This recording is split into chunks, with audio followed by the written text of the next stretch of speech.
Bullet train के प्रबंध निदेशक अचल खरे जी हमारे साथ हैं। सर, जो बुलेट ट्रेन का काम देश भर में चल रहा है, बहुत सारे रूट्स पर चल रहा है। लोग ज़्यादातर जो वडोदरा से मुंबई है उसके बारे में जानते हैं। तो सबसे पहले हम वडोदरा से मुंबई की जो रूट है उस पर अब तक का क्या अपडेट है, क्या काम चल रहा है, कहाँ बाधाएं आ रही हैं?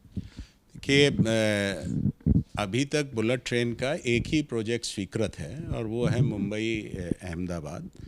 इसमें दो स्टेट आते हैं, गुजरात और महाराष्ट्र, और एक यूनियन टेरिटरी है डीएनएच की, दादर नगर हवेली। हम लोग पिछले वर्ष हम लोगों ने गुजरात राज्य में काम शुरू कर दिया। हमारे दो पैकेजेस काफ़ी बड़े हैं, एक 237 किलोमीटर लंबा है और एक करीब 88 किलोमीटर लंबा है। तो गुजरात में लगभग 351 किलोमीटर में 325 किलोमीटर के काम हम लोगों ने अवार्ड कर दिए और काम शुरू हो गए हैं। एल&टी कंस्ट्रक्शन कंपनी को काम अवार्ड हुआ है। ऐसा इसलिए संभव हुआ क्योंकि गुजरात में अब तक हमारी 95% लैंड एक्वायर हो गई है और बाकी बचे हुए जो सिविल के काम हैं, एक साबरमती डिपो में काम है, कुछ ब्रिजेस के काम हैं, एक अहमदाबाद साबरमती का है, एक बड़ौदा स्टेशन का है। ये लगभग सारे टेंडर इनवाइट हो चुके हैं। बड़ौदा स्टेशन का कोशिश कर रहे हैं हम लोग अगले महीने तक या मई के पहले सप्ताह में हम कर दें। हमारा प्रयास है कि जितने भी सिविल के काम हैं वो हम इस वर्ष साबरमती से वापी के बीच में सारे खोल करके और सारे अवार्ड कर दें, क्योंकि हमारे पास 95% लैंड है। महाराष्ट्र में अभी लैंड एक्विजिशन कम हुआ है, 23% 23% करीब हुआ है। तो हम प्रतीक्षा कर रहे हैं, अगर महाराष्ट्र में भी जैसे ही 70-80% लैंड एक्विजिशन हो जाएगा तो वहाँ पे हम अवार्ड करेंगे। जहाँ तक आपने कहा कि क्या क्या रुकावटें आ रही हैं, गुजरात में मुझे बड़ी खुशी है कहते हुए कि तकनीकी समस्याएं तो आती रहेंगी। जब प्रोजेक्ट है तो वो हम लोग हैं उसको हल करने के लिए, इसके अलावा और कोई समस्या नहीं है। आखिरी समस्या थी नवसारी में ज़मीन नहीं मिल पा रही थी और मैं आपके माध्यम से धन्यवाद करना चाहूँगा सभी लोगों का जिन्होंने ज़मीन दी और गुजरात राज्य सरकार का, कि नवसारी का मुद्दा भी बहुत आसानी के साथ हल हो गया और हमें लगभग वहाँ 90% ज़मीन मिल गई है नवसारी में भी। तो गुजरात में काम चल रहा है और तेज़ी से आपको दिखेगा। तो सर, क्या लग रहा है कि अगर मुंबई वाली रुकावटें दूर नहीं होती हैं तो गुजरात के ही सेक्शन में बुलेट ट्रेन शुरू करने की योजना बनाई है? देखिए, हमारा कोशिश भी है और इच्छा भी है कि हम पूरा प्रोजेक्ट एक साथ करें, साबरमती अहमदाबाद से लेकर के बीकेसी बॉम्बे तक।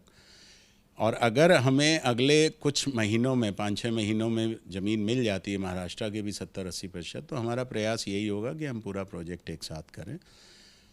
संभावना अगर ये बनती है कि ये ज़मीन उस समय तक ना मिल पाए, अगर और ज़्यादा समय लगे, तो हम लोग बातचीत कर रहे हैं अपने जापानी साथियों के साथ में कि ऐसी स्थिति में अगर दिक्कत आती है और समय ज़्यादा लगता है तो कोशिश करेंगे कि फिर हम फेज़ ओपनिंग करें।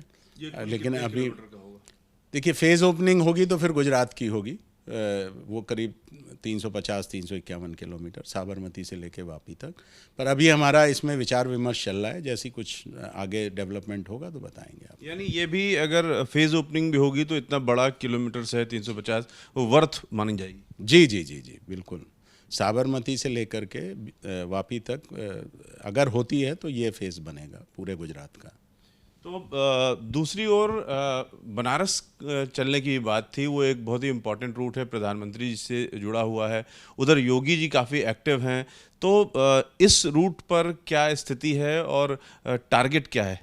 देखिए, मैं आपको पहले NHSRCL की स्थिति स्पष्ट कर दूं। हम एग्जीक्यूटिंग एजेंसी हैं, तो रेल मंत्रालय ने हमें अभी 7 कॉरिडोर्स पे उसकी डिटेल्ड प्रोजेक्ट रिपोर्ट बनाने का काम दिया है। जो भारत सरकार का जो एक प्रोसीजर है, डिटेल्ड प्रोजेक्ट बनेगी, उससे पता चलेगा कि आपकी कॉस्ट कितनी है, क्या अलाइनमेंट है, क्या उसका रेट ऑफ रिटर्न आ रहा है, कितना खर्चा आएगा। तो DPR के बनने के बाद ही सरकार तय कर पाती है कि इसको हमें कैसे करना है, कहाँ से फंडिंग लाएंगे, कैसे करेंगे। तो अभी हमारा रोल जो है NHSRCL का वो सीमित है। हमको रेल मंत्रालय ने 7 कॉरिडोर बनाने का काम दिया है। कौन कौन से हैं?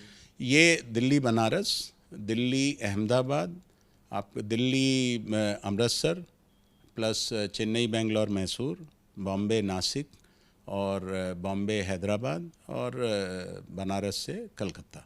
इनमें से किसका किसका काम डीपीआर का ज़्यादा तेज चल रहा है? कि सब पे काम चल रहा है, पर अगर आप प्रगति के हिसाब से बात करें तो हमारा दिल्ली बनारसी का जो काम है उस पर लिडार का सर्वे पूरा हो गया है।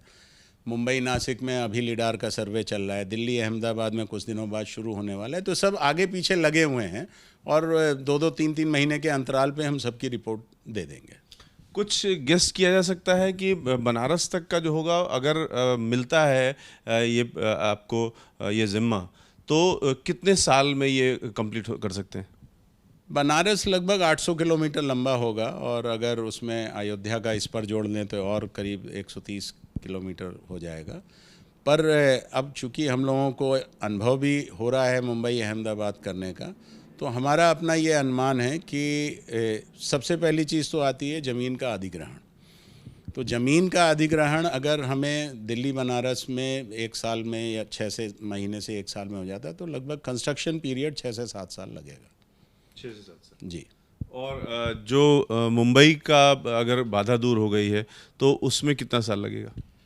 देखिए, नॉर्मली अब अगर हम बात करें 351 किलोमीटर सिविल पैकेजेस हमने दे दिए हैं, तो ये लगभग 4 साल में तो सिविल पैकेज ख़त्म होंगे।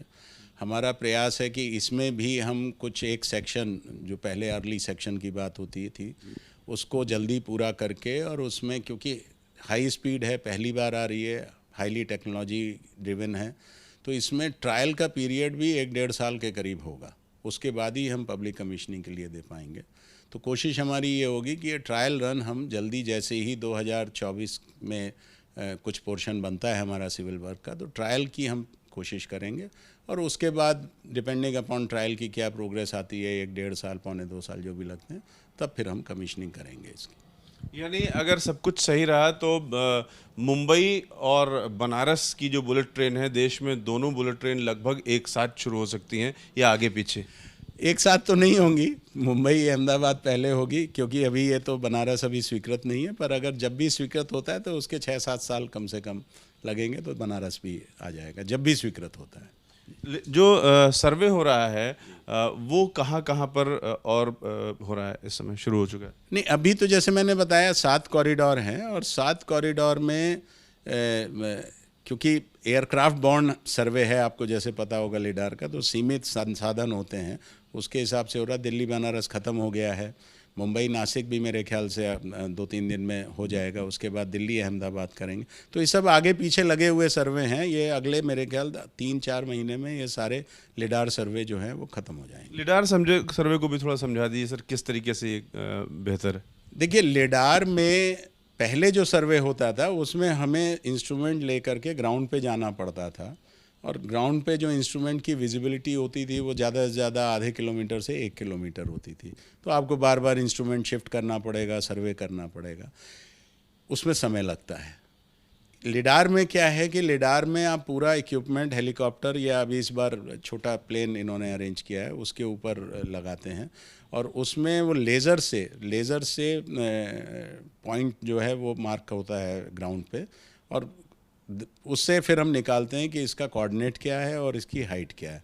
प्लस इसमें 100 मेगापिक्सल का एक कैमरा लगा होता है, तो वो एक एडेड एडवांटेज है, वो इसकी फ़ोटोग्राफ लेता जाता है।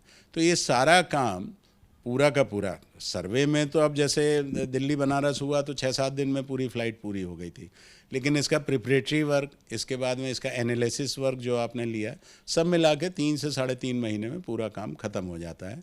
उसी के अगेंस्ट में अगर मैनुअल आप करेंगे तो उसमें कम से कम 1 साल लग जाएगा। यानी जो अहमदाबाद से मुंबई बुलेट ट्रेन के अलावा 7 रूट जोड़ दिए जाएं तो कुल 8 साइट्स पर आप लोग काम कर रहे हैं? हाँ, 7 साइट पे सर्वे का काम कर रहे हैं, और मुंबई अहमदाबाद में तो कंस्ट्रक्शन का काम शुरू हो गया। तो उम्मीद की जाती है कि अगर मुंबई का जो रुकावटें हैं वो दूर हो जाती हैं, ज़मीनें मिल जाती हैं, तो 2024 और थोड़े समय और लगेगा, और जो अहमदाबाद से मुंबई की बुलेट ट्रेन है वो चलेगी, और साथ ही साथ 7 अन्य रूटों पर काम चल रहा है। डीपीआर तैयार होगी और फिर वहाँ भी बुलेट ट्रेन चलाने की संभावना देखी जा रही है। Ravikant, ABP news, Delhi.